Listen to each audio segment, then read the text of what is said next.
Aziz, lumière. Oh, la lumière de toute chose. L'éventail. Une nécessité pour survivre à cette journée qui n'a pas débuté de la meilleure manière. Je pense avoir réussi à me sentir très en colère très rapidement dès mon réveil. Bienvenue dans une nouvelle vidéo qui cette fois va parler du grand détachement. Non, je plaisante, du détachement tout court. Mais j'avoue que je ne pouvais pas m'empêcher de faire le lien avec notamment le film Le Grand Détournement. Ça commence presque de la même manière.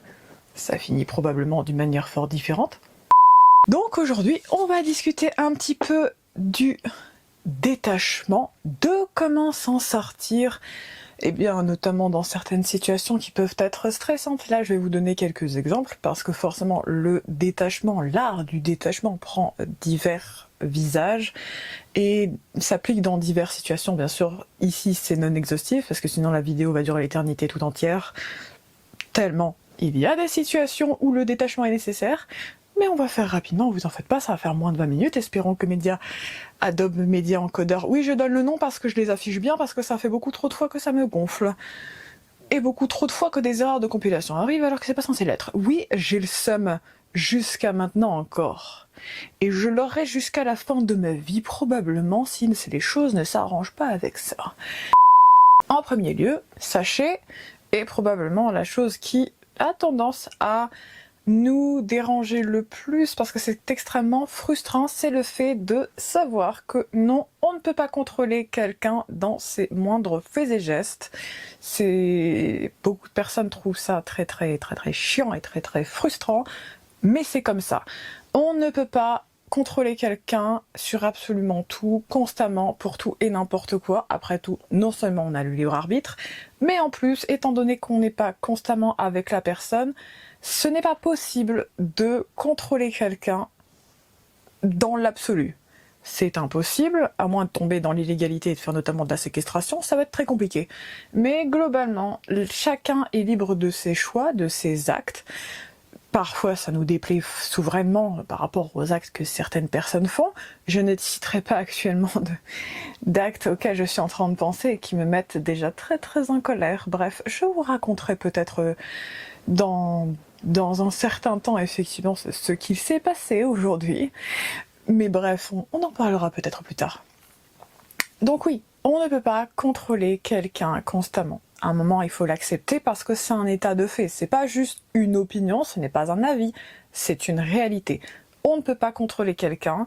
Et à partir du moment où vous comprenez que vous ne pouvez pas contrôler les faits et gestes d'une personne, par exemple, avec qui vous êtes en couple, d'un membre de votre famille, etc., effectivement, ça, déjà, va vous aider à vous détacher de l'objectif de vouloir contrôler une situation. Parce qu'après tout, il y a des moments où on peut contrôler directement une situation et où on a le choix de l'action, et il y a des moments où nous n'avons que le choix d'encaisser globalement et de réagir par la suite. Mais avant ça, effectivement, stresser par rapport à ce qu'une personne peut faire ou va faire, en soi, c'est une perte de temps. Ça semble très direct de vous le dire de cette manière, mais c'est vrai. Parce que on perd du temps à essayer de contrôler quelque chose sur lequel on n'a aucun pouvoir. Il vaut mieux favoriser le fait de se concentrer sur ce sur quoi vous pouvez avoir un contrôle et agir directement, plutôt que sur une situation hypothétique qui n'est pas encore arrivée et sur laquelle vous n'avez aucun pouvoir. Parce que c'est une perte de temps, alors que si vous faites quelque chose qui vous favorise, qui vous aide et qui vous fait avancer dans la vie, ça sera toujours plus pertinent que d'attendre dans un coin, de pleurer, de supplier, de stresser pour une situation sur laquelle, au final, vous n'avez pas la possibilité d'avoir un impact direct immédiat. C'est quelque chose qui peut être très difficile à appréhender, mais c'est une réalité.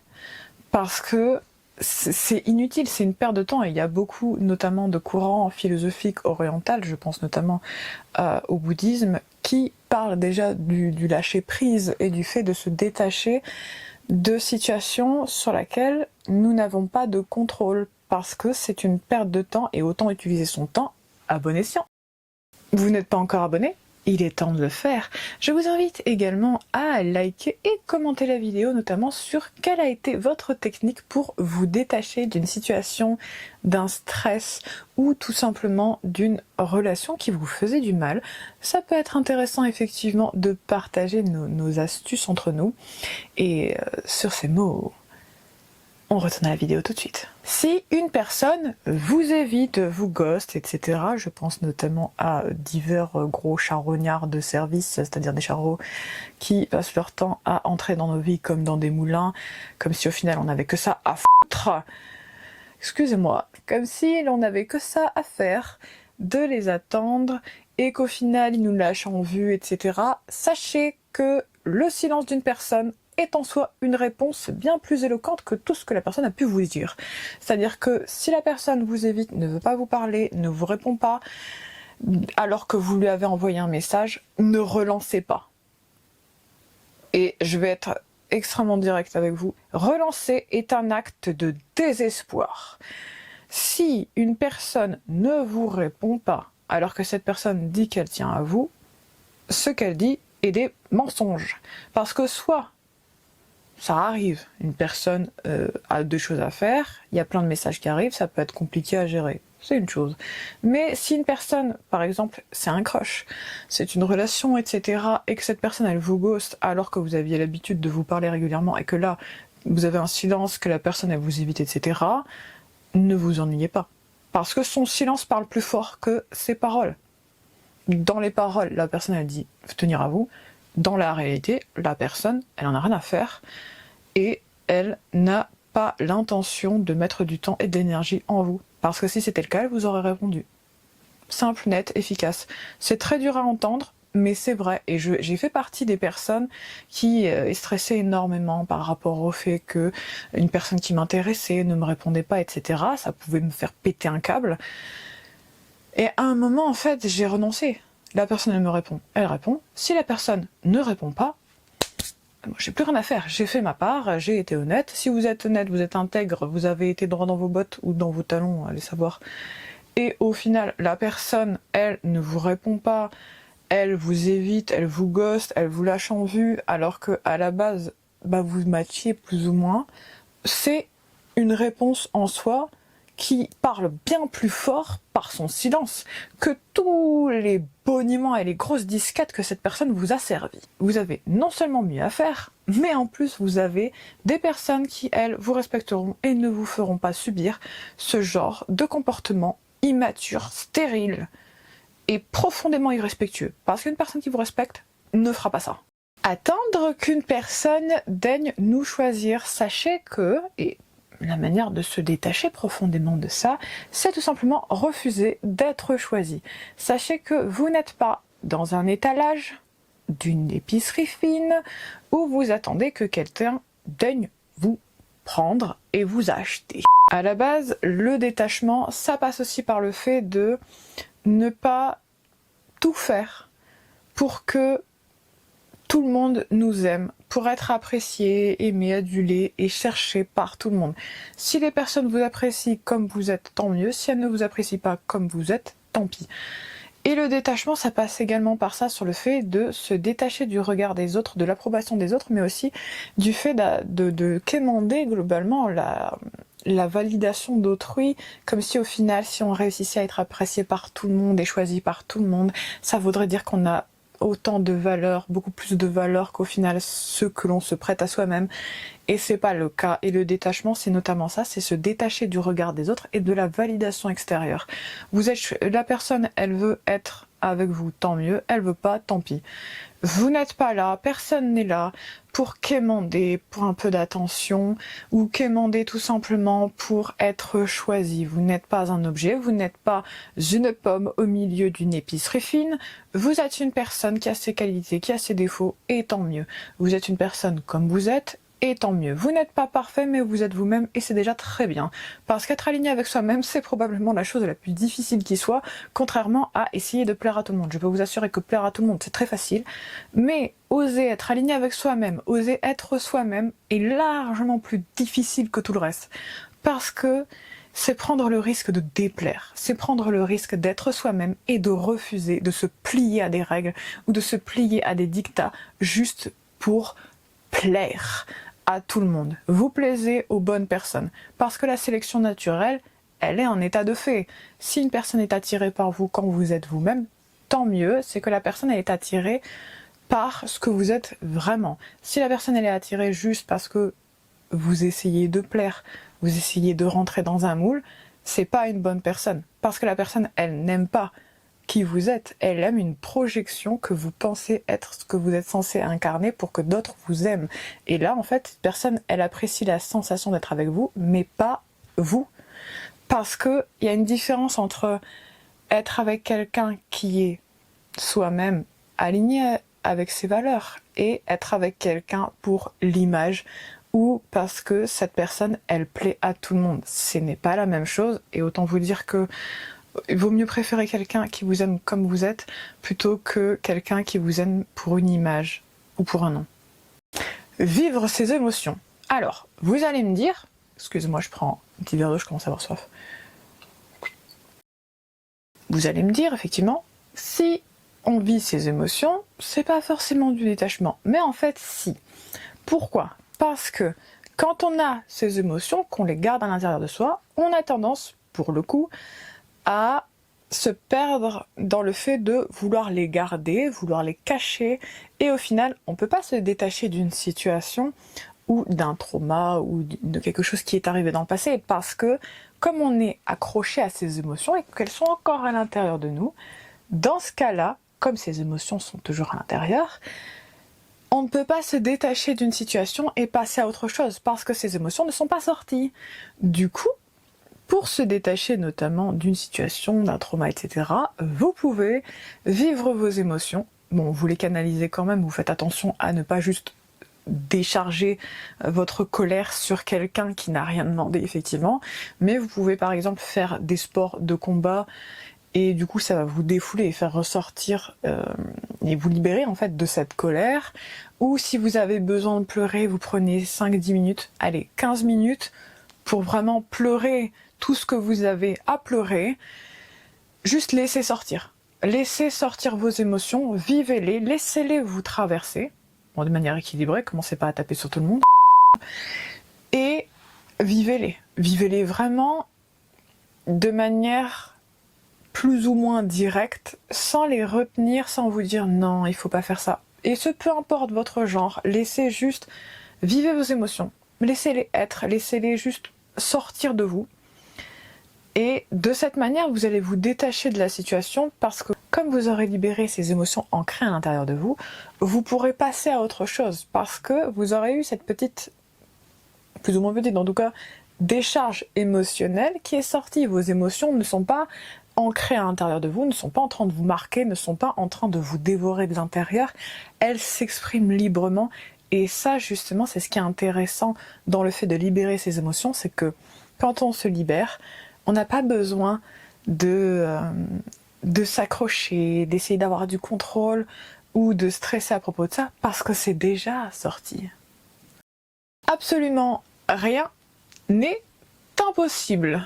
Oui, c'est dit, il y a toujours une solution à un problème et c'est juste en général une question de temps de trouver la solution. Et très souvent on peut stresser à se dire que non, c'est pas possible.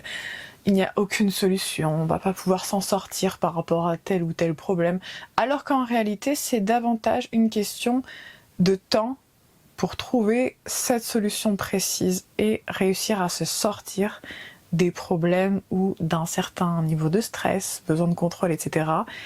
Et il suffit juste en fait de chercher parfois hors des sentiers battus pour trouver la solution que vous vouliez depuis le départ. Mais parfois, la solution, elle nécessite de partir un petit peu à l'aventure pour justement trouver cette solution.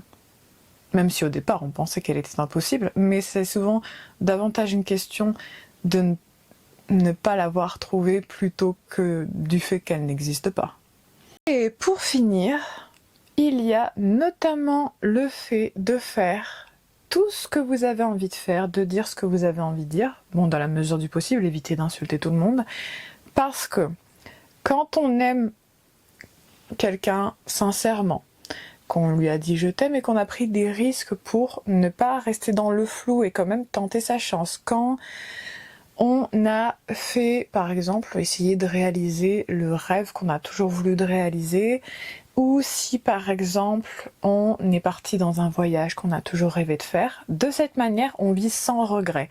Et pourquoi est-ce que je parle de ça? Parce qu'une manière de se détacher, c'est également le fait de vivre pleinement, de ne pas s'interdire de vivre ses rêves ou d'essayer. Et quand on essaye, quand on a fait tout ce qu'on pouvait, de manière juste et saine, quand on a vraiment fait tout ce qu'il était possible humainement que l'on fasse de manière juste et bienveillante, dans ce cas-là, on n'a pas de regrets. Et quand on n'a pas de regrets, on est profondément détaché de beaucoup de choses.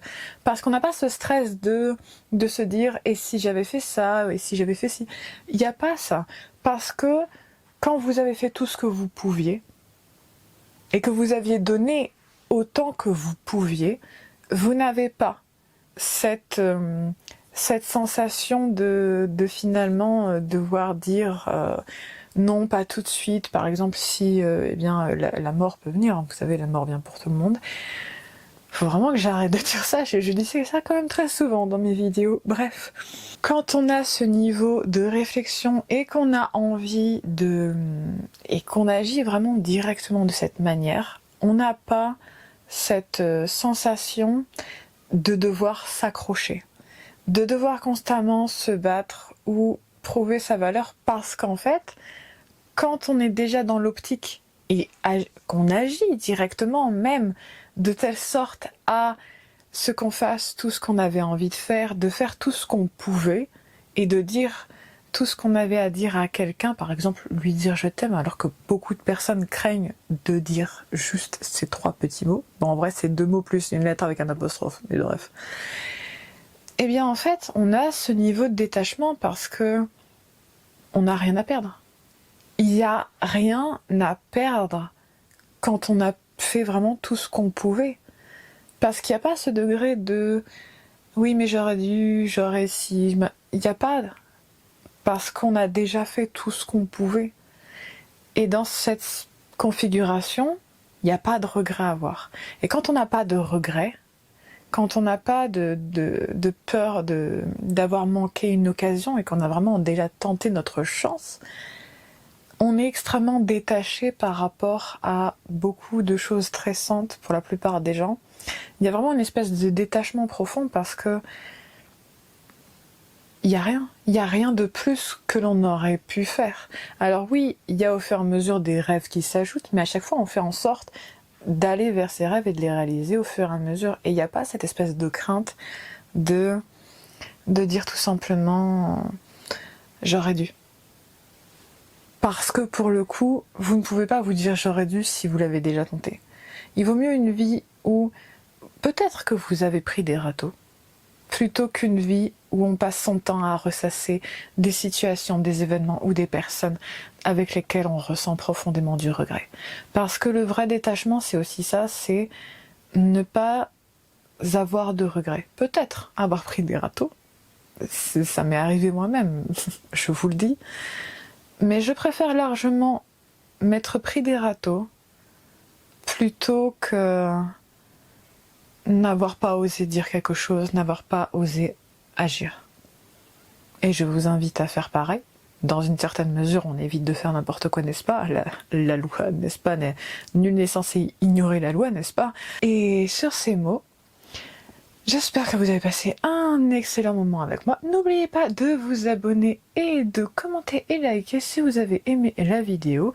Et j'aimerais également savoir, du coup, quelle est votre technique ultime pour faire preuve de détachement par rapport à une situation ou même à une personne qui peut être considérée comme malsaine et toxique pour vous, par exemple. Ça peut aider beaucoup de personnes et c'est toujours bien de s'entraider pour le coup. Je vais vous dire à la semaine prochaine à 17h17 comme chaque dimanche et sur ces mots, à bientôt.